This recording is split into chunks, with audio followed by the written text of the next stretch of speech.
Okay, we're going to start with chapter 1 of The Wild Robot. The author and illustrator, so words and pictures by Peter Brown. And the dedication is to the robots of the future.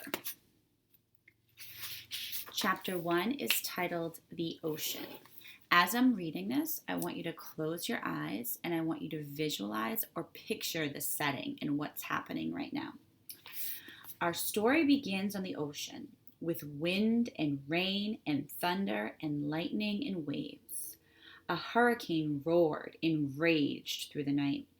And in the middle of the chaos, a cargo ship was sinking. A cargo ship is a big boat that moves very slowly and carries lots of goods or supplies instead of passengers or people. So let me read that again. And in the middle of the chaos, a cargo ship was sinking down to the ocean floor. The ship left hundreds of crates floating on the surface. So crates are wooden boxes and they're floating on the surface or the top of the water. But as the hurricane thrashed and swirled and knocked them around, the crates also began sinking into the depths. One after another, they were swallowed up by the waves until only 5 crates remained. By morning, the hurricane was gone. There were no clouds, no ships, no land in sight. There was only calm water and clear skies, and those 5 crates lazily bobbing along an ocean current. Days passed, and then a smudge of green appeared on the horizon.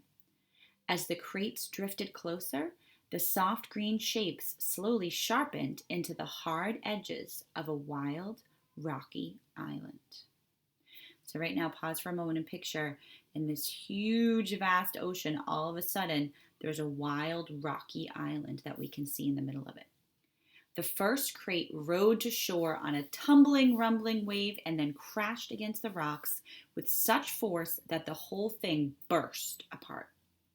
Now, reader, what I haven't mentioned is that tightly packed inside each crate was a brand new robot. The cargo ship had been transporting hundreds of them before it was swept up in the storm. Now, only 5 robots were left. Actually, only 4 were left because when that first crate crashed against the rocks, the robot inside shattered to pieces. The same thing happened to the next crate. It crashed against the rocks and robot parts flew everywhere. Then it happened to the next crate and the next. Robot limbs and torsos were flung onto ledges.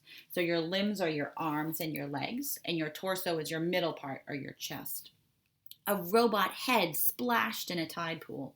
A robot foot skittered into the waves. And then came the last crate.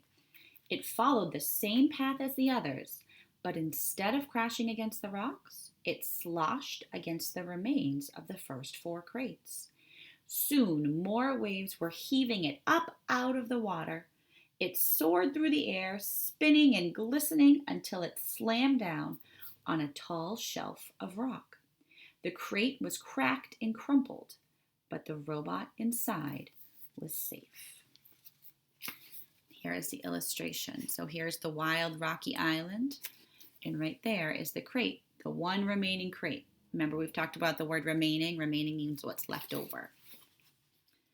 And that is the end of chapter 1. Chapter 2 is titled The Otters.